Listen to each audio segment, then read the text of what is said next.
the theme from Sears Radio Theater, which will be brought to you Monday through Friday on this station. Today you'll hear a story of the Golden West with Lorne Greene as your host. Tomorrow you can laugh with Andy Griffith as your host for things that are funny. Wednesday, Vincent Price will bring you a generous helping of mystery, suspense, and detective stories. Thursday, Cicely Tyson will enthrall you with tales of love and hate, dramas involving human emotions.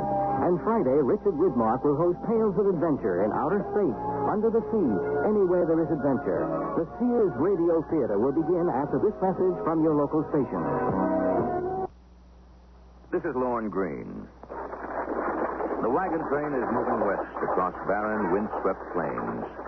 Far ahead, several days' travel at the least, the foothills of a distant mountain range swim in heat waves. One of the wagons, pulled by a seedy team of horses, is driven by a slender, shifty-eyed man. Beside him sits his wife, a clear memory of beauty in her lined face. Get up. Get up there. I'd like to get up in front instead of being in the rear all the time. Less dust that way. It was your idea, Bristol. Joining this wagon train at the last minute. Leaving everything behind and all. Well, I told you 1,000 times, Hope. I got tired of apologizing to everybody all the time. Well, you ain't the first man to serve time in prison. I was railroaded. You was caught. Oh, my backside. Wish you could do something about this seat. We'll find ourselves a plot of ground somewhere out west. Somewhere we can grow things on. We could grow things where we was. Yeah, folks just won't let you live down a prison record. Where do you aim to leave this wagon train and settle down? Out west, woman. I ain't never been there neither, you know. Well, it better be pretty soon, Bristol. My backside just about had this wagon seat. And that's only the beginning of our story.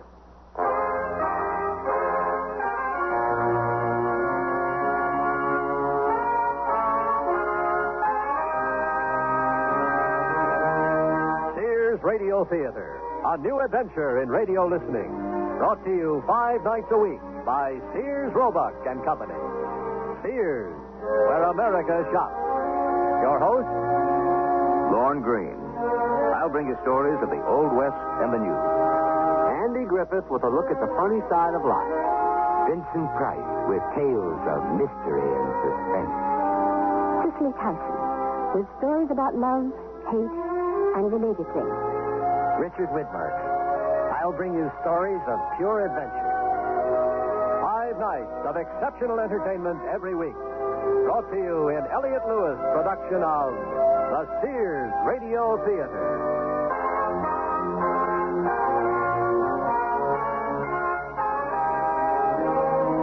Our story, Retribution, by Ted Sherdeman. Our stars, John McIntyre and Jeanette Nolan.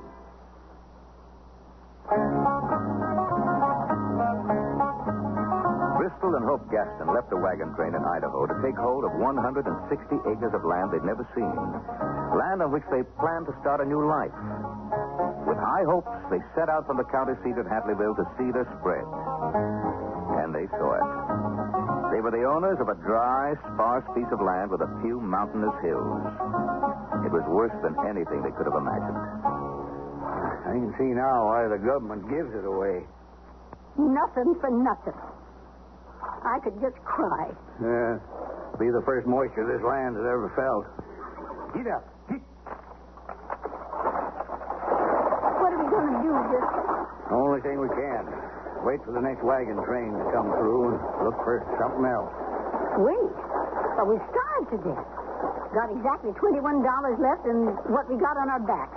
That's all we got, huh? That and my bracelet with the gold coin dangling from it. What are you stopping for, Bristol?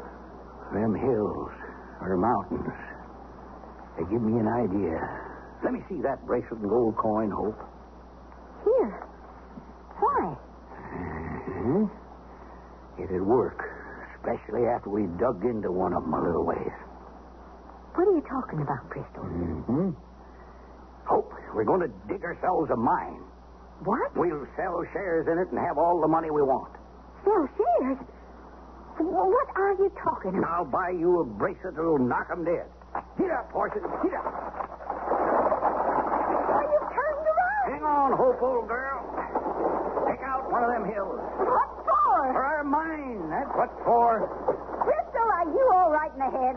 Never been better. We're going to dig into that hill there. Then I'm going to cut up the bracelet and the gold coin on it. Stuff the pieces into my shotgun and salt the mine.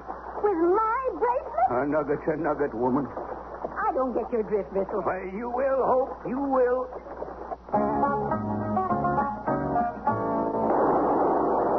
Now, let's see.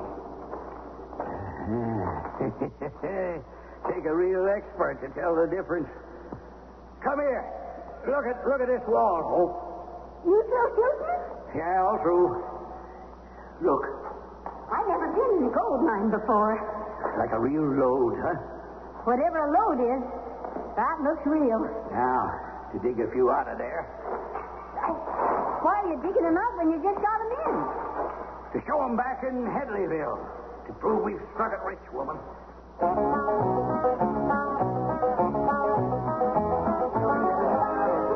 Now, these nuggets come from a mine. Whose mine? My own. Dug them out myself. Hey, real nuggets, these. Yeah, don't come no reeler. You ought to see the streak of gold we found. Oh? Who found it? Me and Hope. That's my wife's name. Where'd you find it? About 12, 15 miles from here. We got the land from the government. It's choice, I tell you. Got some hills on it, and something told me to dig into one of them. Mighty glad I did. Hey, Bert, look at what he's got here. Huh? They're real gold. Hold them. Bite them.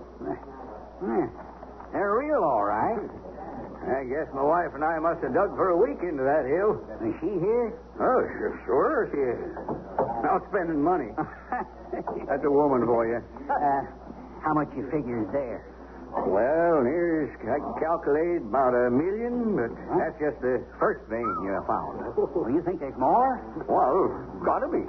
Hey, Mandan, Slade, come here, listen to this. I figure that hill's loaded with the yellow stuff. All it takes is some miners and the proper machinery to get the gold out. It sure beats God busting for a living. Beats anything for a living. Hey, they sure are pretty nuts.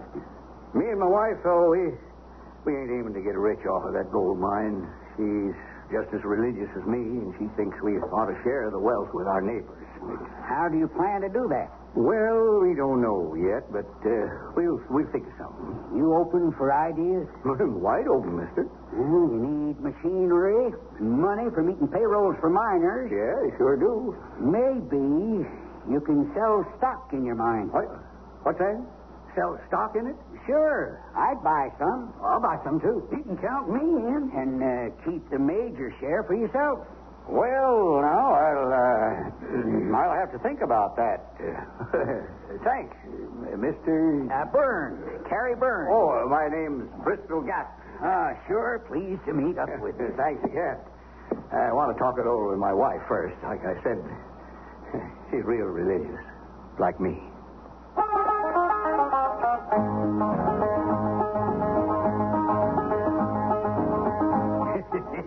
What's so funny?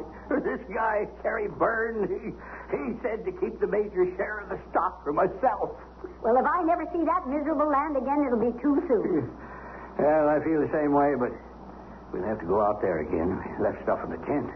How soon will you start selling stock? When it's printed, Hope. How much is that going to cost? Nothing. Nothing? Since when do printers work for nothing? Well, I'll give the guy a share or two of stock for the job. Oh, but how much will a share be worth? Well, having 160 acres, $10 a share, that's over $1,000, woman. Let's see. 10 times 160. That's near $1,600.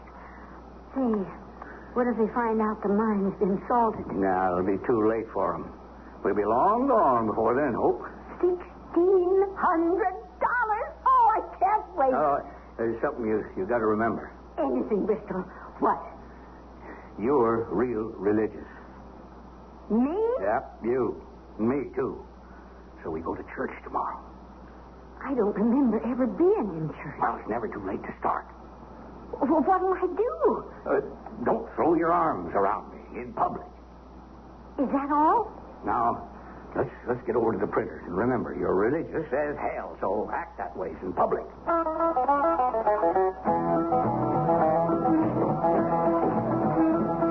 Good sermon, don't you agree, Bristol?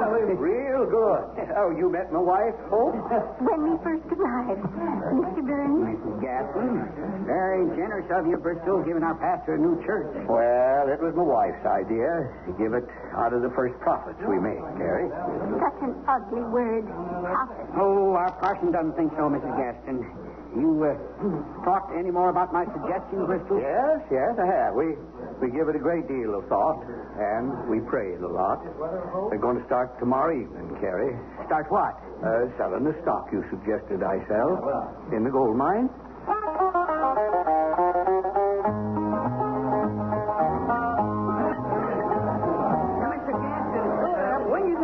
Selling the stock at their gold mine. I sure am hankering to invest. Well, that's fine, Mr. Menon.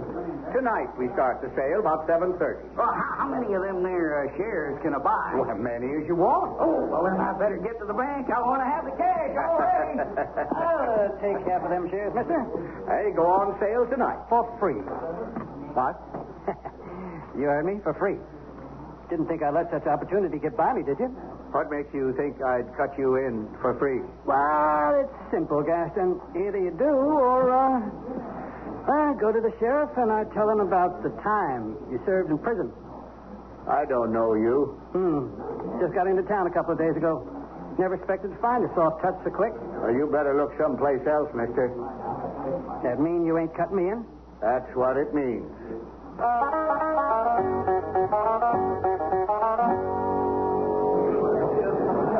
Now, you've seen the nuggets, friends. You know they're pure gold.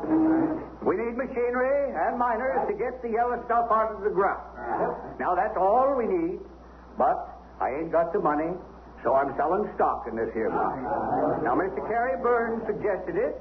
Me and my wife thought about it a lot. But she's a religious woman, as I am a religious man. And we decided to let our neighbors share in the wealth, too. Praise the Lord. So if you want to buy some shares, just step up here, give your name to my pretty wife, Hope, pay your money, and own a part of Hope's mine. And I hope you'll forgive me for naming it after my wife. Sheriff, can I talk to you? Who are you? My name's Leland Eakin. Stranger around here? I got in a couple of days ago, Sheriff. You ain't in line to buy some of that stock, are you? Is that what you wanted to talk about, Mr. Egan? But not exactly. See, I know that fella, Bristol Gaston. He served time for larceny in Joliet Prison. That's back in Illinois. I know where it is. How come you know him? Oh, well, sir, I ain't proud of it, but I served time there, too. Well, I can't stop an ex-con from selling stock in a mine, but I can sure let the folks know he's got a record. Hey, let me through here. Well, let me get by, fellas. It's the sheriff. So the guy talked. We'll leave the sheriff to me. How we doing so far? Sold near $300 worth. We'll sell the rest before I'm through with him. Well, now, if you'll just settle down, folks, I got something to tell you. Why? I think you better know before you put all your savings into this gold mine that man's got a prison record. Yes, sir. Gaston served time in Joliet Prison for larceny. Now, wait a minute. Please simmer down. Are you through, Sheriff? I can't stop you unless you break the law, Gaston. But I thought these folks ought to know who they're dealing with. I want the money back. Well, sure thing, brother. Hope, give him his money back. Now, I admit it. Friends, I served time, and I found the Lord while doing it. Married a Christian woman who made it more fervent and lasting than ever before. And that's why, and it's the only reason why we're selling these shares. Amen. Serving time only paid parts of my debt to society. I'll never be able to pay it all. But selling shares in the mine we found is a start.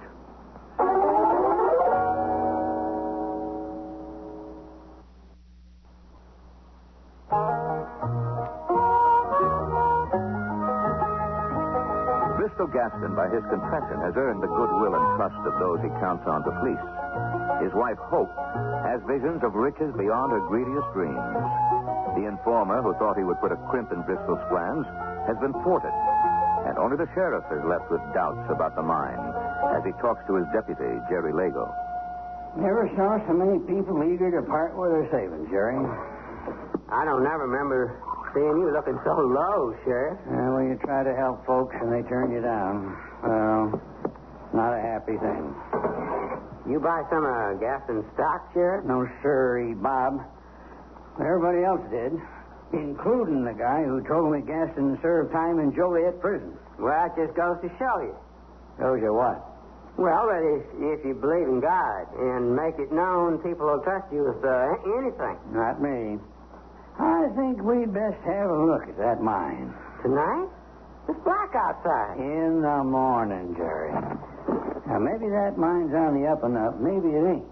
Well, Gaston wouldn't have gone to all the trouble of getting stock certificates printed if it wasn't on the up and up. Unless it's part of his plan. What plan? To commit larceny again. In even a grander way than before. We'll ride out at early light tomorrow. Look at all the money. How much stock did you sell? The works, Hope, old gal. Every certificate I had printed. $1,500. I never saw so much money. Yeah, that's for sure. But first thing in the morning, we got to go pick up what we got left in the tent. Then we light out for Frisco? Yep, baby.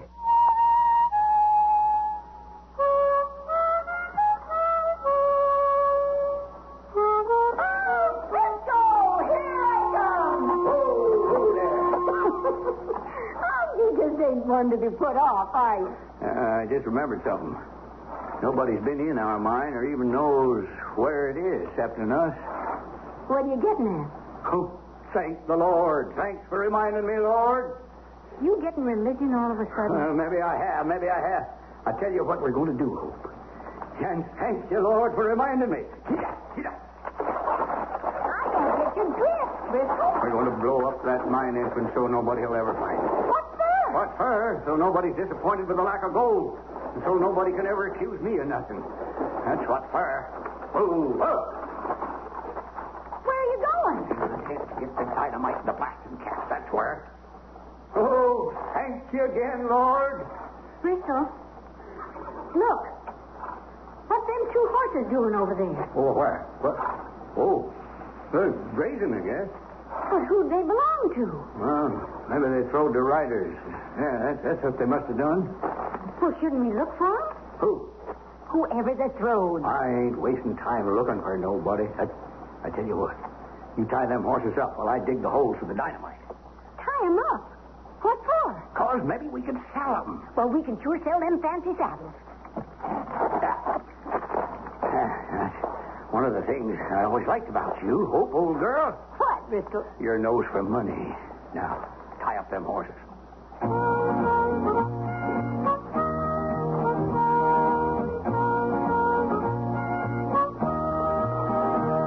Digging seems to stop right here, Jerry. Not to stop soon as he hit that fig of gold. He found it mighty quick. That's the way it is sometimes, Sheriff. These nuggets seem so scattered. So? Well, gold comes two ways, Jerry. Reef gold, where it's embedded in something, and then there's what they call alluvial gold. That's formed by the weathering rocks. Yeah, I didn't know I was in the presence of an expert on gold. No, I ain't. That's just something I picked up during my prospecting days. I didn't know you was ever a prospector. A long time ago. So, what kind is this? To begin with, it looks like it's already been smelted. What's that mean? It's too yellow to be natural. Too yellow. I thought that was what gold was supposed to be. What are you doing, Sheriff? I'm going to use my knife to dig out a piece of it. I dropped it. Oh, there it is. Right. Here you go, Sheriff. Oh, well, thanks, Jerry. Feels like gold. Looks like gold. Why not? It is gold. Sure is.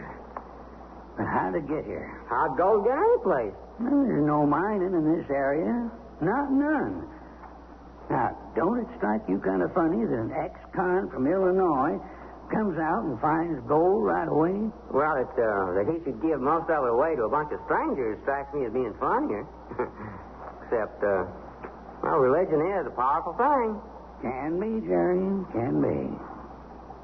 What are you thinking, Sheriff? That we should dig out some more of these here nuggets, Jerry. I got a strong hunch this mine was salted with that shotgun we saw in Gaston's tent.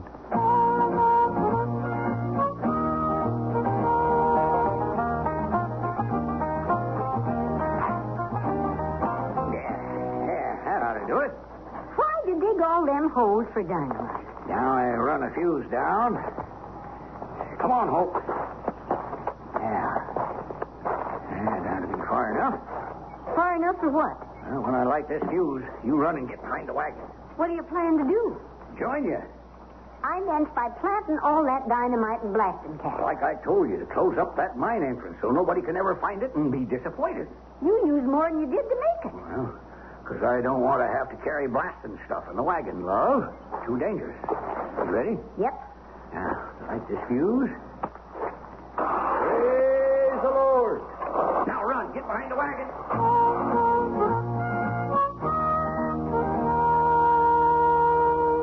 How many more nuggets you gonna need, Sheriff? I think this one does it. Looky there. Yeah, it's a date. 1840 something. Off a gold coin.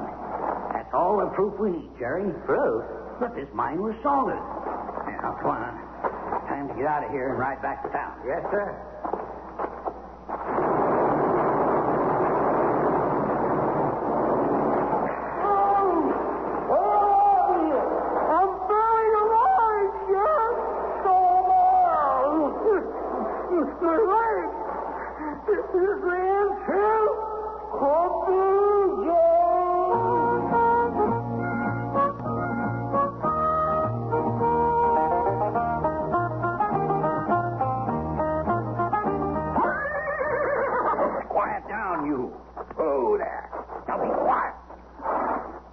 Quite a job, huh?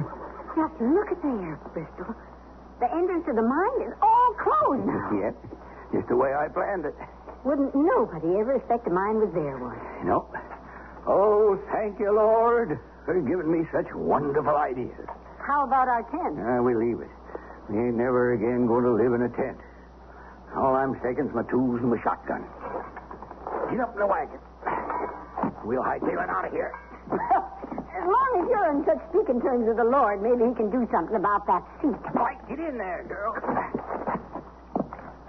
When you plan to sell them horses tied in the back, Bristol? First town we hit. Get up. We really on our way to Frisco now? We sure are, doll. Get up there, do you hear? Let's see. $1,600 from the stock. And how much do you think we can get for them horses near saddles, Bristol? Oh, maybe. What's the matter? Bristol, what's that? Where? Over there. That cloud of dust. What? Oh, riders. Must be 6 or 7 of them. They're coming this way, Bristol. Yeah. There's Carrie Byrne in the lead. Mr. Mellon, Lane, and all men I sold stock to. What are they doing out here?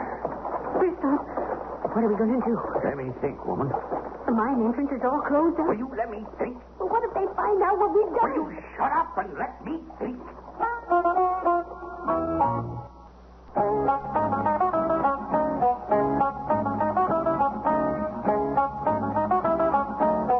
Lorne Greene again. And here's the concluding act of Retribution. Mr. Mellon, it's Lane, gentlemen. Howdy, man. Morning. We heard an explosion as we was riding out to have a look at the mine. You heard that. Well, I tell you what that was, Carrie. Gents, I was trying to enlarge the mine. And, well, damnation, but the entrance tunnel collapsed. What? Shut her up tight. You mean it caved in? They sure did. And we was just now on our way back to town to get some help to dig another one. Wasn't we, Hope? Oh, yes. Well, we was. Well, how come you got 2 saddled horses tied to the back of your wagon? To the oh, you mean them two? That there Palomino nag belongs to the sheriff. Yeah, and the paint belongs to his deputy. What are you doing with them, Mr. Gaston? We found them, Mr. Byrne. That was just, they was grazing around with, we decided to take them back to town with us. That's the way it was, Mr. Burns. Yeah. As long as we rode this far, me and the boys would like to look around at the mine we bought into. Wouldn't we, boys? You betcha. Sure. Yep. Well, it's back that a ways. It's closed up, though, you know, but... lead the way, Mr. Gaston. I sure think. Well, good fortune still smiling. As long as you're here, we no need to drive to town to tell you. Tell us what? Well, you know about me trying to enlarge the mine, blowing in the tunnel. Get up. Get up, horses.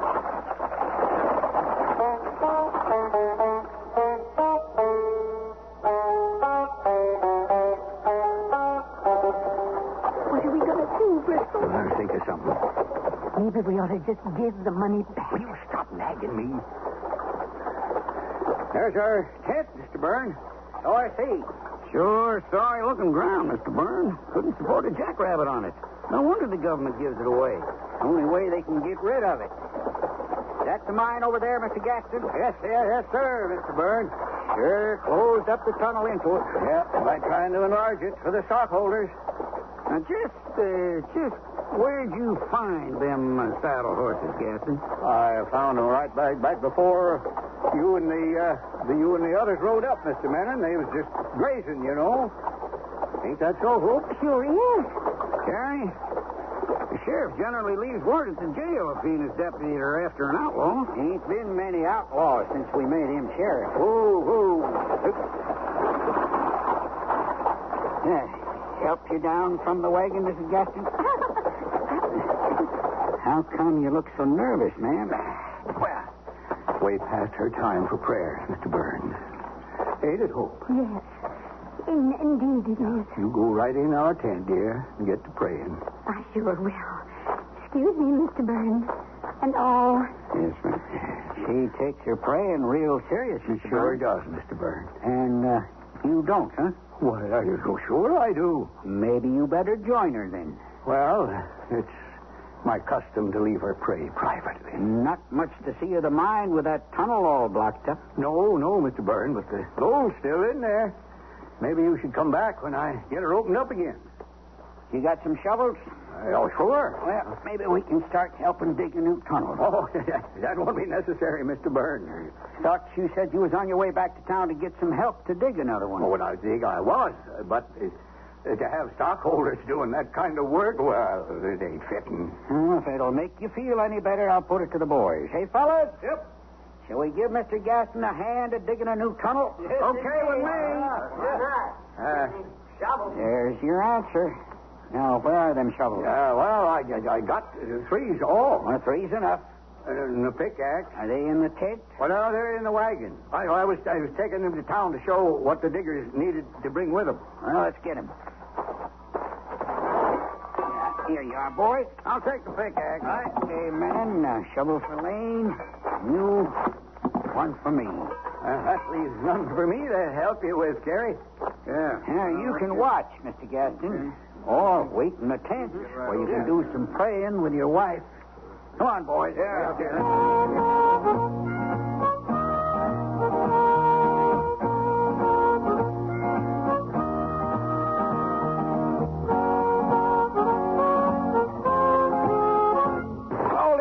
Hold it. Stop working. You hear that, Menon? I didn't hear nothing, Terry. It seems to me I heard something. There. There, you hear it? Yeah, I heard it that time. It sounded like the sheriff. That's you, Sheriff. Hurry up. Jerry's about gone in. It is the sheriff and his deputy, all right. Menon, you go back to that tent. And if Gaston and his wife try to leave, shoot them. Yes, sir. Dig, boys. Dig fast.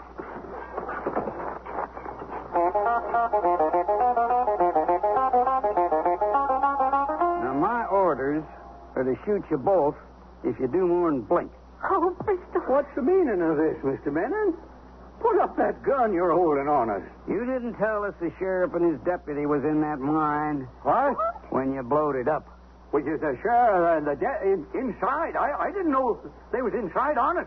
I thought there was something fishy about you just finding their horses out in the prairie. Well, I told you the truth about that. Them horses was grazing. Yeah, You two want to sit down, or you want to go to your maker right now? You're talking to the president of the Hope Mine, Mr. Menon. Then you just sit down, Mr. President. And you too, ma'am.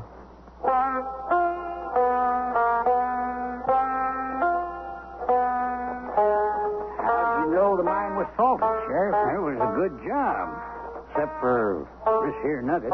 What's wrong with it? What? Is that a date I see? Sure is. 1840-something. The smelting took out the last number. I'll be done. Oh, is Jerry all right? Still unconscious, Sheriff, but he'll survive. They're here in the tent. Good job, Mr. Menon. Well, thanks, Sheriff. Well, Mr. Gaston, Mrs. Gaston. Sheriff, I had nothing to do with it. Shut up, woman. It was all his idea. Shut up. He took my bracelet with the gold coin on it. What are you trying to do? Get me 10 years? You knew we were in that salted mine when you set off that dynamite, didn't you?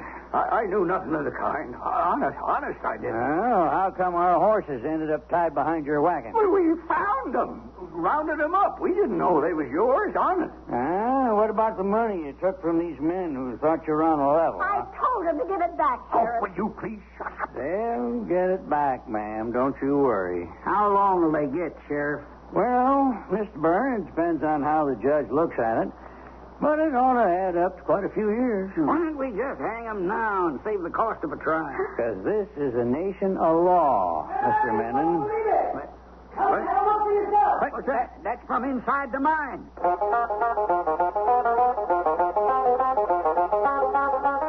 Holy smoke. Look at them streaks of yellow.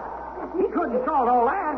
Didn't I tell you? Look at it. Didn't believe it myself when I first seen it. Why, it must go all the way back. Man alive, this is a gold mine. A real bonanza. And not salted either. Mr. Byrne, there must be $1 million worth of gold here. Billions, men, and them explosions must have uncovered billions. We're rich.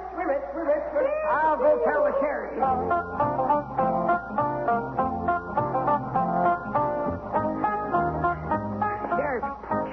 What do you hear? Just heard something interesting from the Gaston here, Mr. Byrne. No, nothing as interesting as what I'm here to tell you. Them explosions. What about them? They uncovered and exposed a load of gold that's unbelievable. What's that? What? Yes, Mr. Gaston, a real bonanza. Not a salted mine like yours, but a real one that'll produce $1 billion worth of gold. $1 billion worth of gold? When is a find like this and something to laugh at? Well, it's real retribution, Mr. Gaston. What's that mean? Deserved punishment for an evil done. I started to say, Mr. Byrne, that I heard something interesting from these people here. Like what? These two. They own nothing to this mine. They don't? They sold every last share of stock, all that was printed, to the suckers, as they said. But the government give us the land. We still own it. There's nothing can be done till we give permission. Now, that's the rule of the government, you know. Correction, Gaston. You gave an acre of this land away with each share of stock. Sheriff's right. We investors own the land and the mine. I told you to keep the major share of the stock for yourself. He said billions of dollars, Bristol. I heard him, Hope. There's got to be a way we can get some piece of it. Maybe there is, Gaston, if the sheriff don't mind. But it's a small piece, very small. I don't care how small it is, Mr. Byrne. What do you mean, Byrne? These two are slated for prison. Instead of prison, they can work here. Him as a mule skinner, his wife as a scrub woman. About 5 years' worth, maybe. We could vote on it right here. Go ahead, Mr. Byrne. All in favor? Aye. Opposed? That's what I meant by a very small piece, Gaston. A scrub woman. I could just cry, Bristol. It's better than prison, Hope.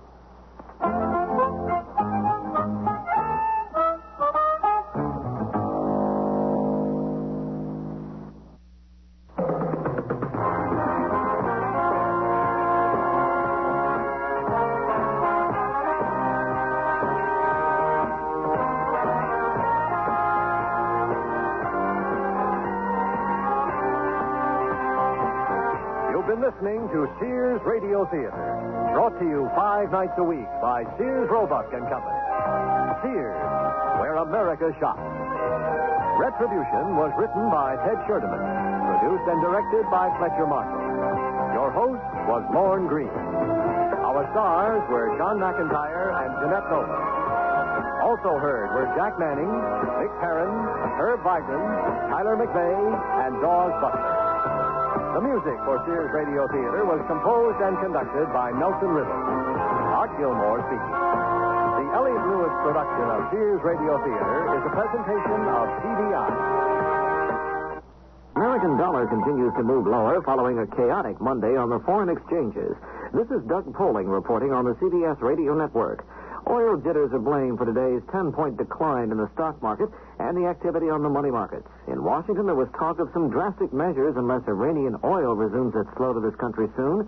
The dollar opened lower Monday in Tokyo and is opened lower in Tuesday morning's trading, down more than 2 yen. In London Monday, the price of gold soared. Larry Miller has a report. Gold's steady rise in value these past few weeks was apparently just a warm-up for today, because the price of an ounce soared in London to the lofty heights of $246.50. That's about a $15 hike in value over Friday's close.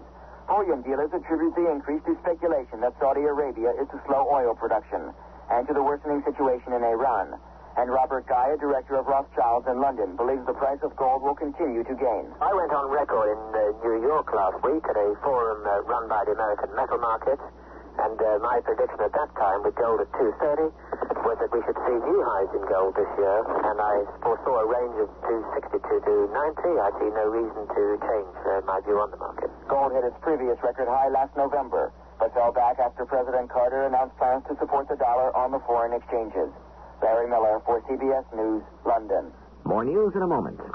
Big news from Amana. Now you can get a rebate check for $50 direct from Amana when you buy the fabulous Amana Touchmatic 2 radar range microwave oven.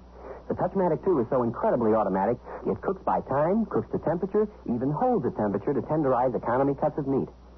Amana is also offering a $40 rebate on the companion Amana Touchmatic radar range model RR9T. Rebate offer expires February 28, 1979 at participating Amana retailers.